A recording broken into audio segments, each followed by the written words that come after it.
Kuwait के मफांग में बुधवार 12 जून को लगी भीषण आग में मारे गए 45 भारतीयों के शव लेकर भारतीय वायुसेना का स्पेशल एयरक्राफ्ट C-130J भारत रवाना हो गया है और सुबह 11 बजे के करीब केरल के कोची एयरपोर्ट पर लैंड करेगा, क्योंकि मृतकों में सबसे ज़्यादा 23 लोग केरल के हैं, जिसके बाद एयरक्राफ्ट दिल्ली आएगा। जान गंवाने वाले अन्य 22 लोगों में तमिलनाडु के 7, आंध्र प्रदेश, उत्तर प्रदेश के 3 और बिहार, ओडिशा, कर्नाटक, महाराष्ट्र, झारखंड, हरियाणा, पंजाब और पश्चिम बंगाल के 1 लोग हैं। एक मृतक किस राज्य का है, ये भी सामने नहीं आया है। हादसे के बाद भारत के विदेश राज्य मंत्री कीर्तिवर्धन सिंह कुवैत के 5 अस्पतालों में गए, जहां घायल भारतीयों का इलाज किया जा रहा था। कीर्तिवर्धन सिंह आज उसी एयरक्राफ्ट से वापस लौटेंगे जिनसे शवों को लाया जा रहा है। कुवैत ने मफांग शहर की एक बिल्डिंग में 12 जून को लगी आग में 49 लोगों की मौत हुई थी, जबकि यहाँ 50 से ज़्यादा लोग घायल हुए थे। इनमें से 48 शवों की DNA टेस्टिंग के जरिए पहचान की गई है, जिसमें 45 भारतीय निकले जबकि 3 फिलीपींस हैं। कुवैत के समय अनुसार यह हादसा बुधवार सुबह करीब 4:30 बजे हुआ था। कुवैत फायर फोर्स के मुताबिक यह आग इलेक्ट्रिकल सर्किट के चलते लगी और उस वक्त सभी कामगार सो रहे थे।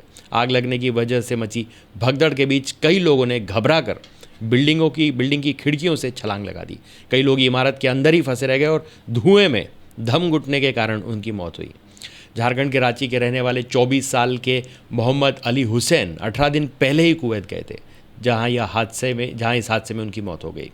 उत्तर प्रदेश के 3 मृतकों की पहचान वाराणसी के प्रवीण माधव सिंह और गोरखपुर के जयराम गुप्ता और अंगद गुप्ता के तौर पर हुई है। वहीं आंध्र प्रदेश के मृतक की पहचान श्रीकाकुलम जिले के T लोकानंदम, पश्चिम गोदावरी के M सत्यनारायण और M ईश्वर रुड के तौर पर हुई है। विदेश मंत्री S जयशंकर ने कुवैत के विदेश मंत्री अली अल याहा से फ़ोन पर बात की। कुवैत ने आश्वासन दिया कि मामले की जांच करके गुनहगारों को सजा दी जाएगी। जयशंकर ने मारे गए लोगों के शवों को जल्द से जल्द भारत भेजने की अपील की है। विदेश मंत्रालय ने बताया कि घायलों का इलाज कुवैत के 5 अस्पताल अदान, जाबेर, फरवानिया, मुबारक अल कबीर और ज़हरा में चल रहा है। घायल भारतीयों की हालत अब पहले से बेहतर है। अरब टाइम्स के मुताबिक मरने वालों की उम्र 20 से 50 साल के बीच है। इसमें ज़्यादातर केरल, तमिलनाडु और नॉर्थ इंडियंस हैं।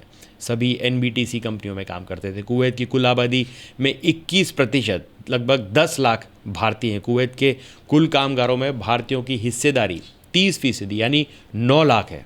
कुवैती मीडिया के मुताबिक इस बिल्डिंग को कंस्ट्रक्शन कंपनी NBTC ग्रुप ने किराए पर ले रखा था। इसमें 190 से ज़्यादा मजदूर रह रहे थे, जिसमें से अधिकतर लोग केरल और तमिलनाडु के होने की आशंका जताई जा रही है।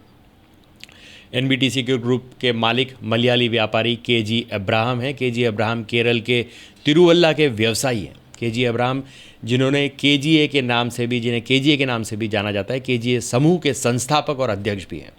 यह कंपनी 1977 से कुवैत के ऑयल एंड इंडस्ट्रीज़ का एक हिस्सा है। कुवैत के अमीर Sheikh Meshal Al Ahmad Al Jaber अल सबह ने अधिकारियों को आदेश दिया है कि मामले की जांच करके इसके जिम्मेदार लोगों के खिलाफ कड़ी कार्रवाई की जाए। कुवैत के गृह मंत्री शेख फहद अल यूसुफ अल सबह ने बिल्डिंग के मालिक को गिरफ्तार करने का आदेश दिया है। उन्होंने कहा कि दुर्भाग्य से रियल एस्टेट मालिक के लालच की वजह से ऐसी घटनाएं होती हैं। ज़्यादा किराए के लालच में बिल्डिंग ओनर्स एक ही कमरे में कई लोगों को ठहराते हैं और इमारत की सुरक्षा व्यवस्था को नज़रअंदाज कर देते हैं। घटना को देखते हुए बुधवार को प्रधानमंत्री मोदी ने दिल्ली में एक हाई लेवल मीटिंग की। बैठक में घोषणा की गई कि मरने वाले भारतीयों के परिवारों को प्रधानमंत्री राहत कोष से 2 लाख रुपए का मुआवजा दिया जाएगा। वहीं NRI बिजनेसमैन और UAE के लुलु ग्रुप के चेयरमैन ने मृतकों के परिवार को 5 लाख रुपए मदद देने का ऐलान किया है। यह पूरे कुवैत में इमारतों में लगी अब तक की सबसे भीषण आग है।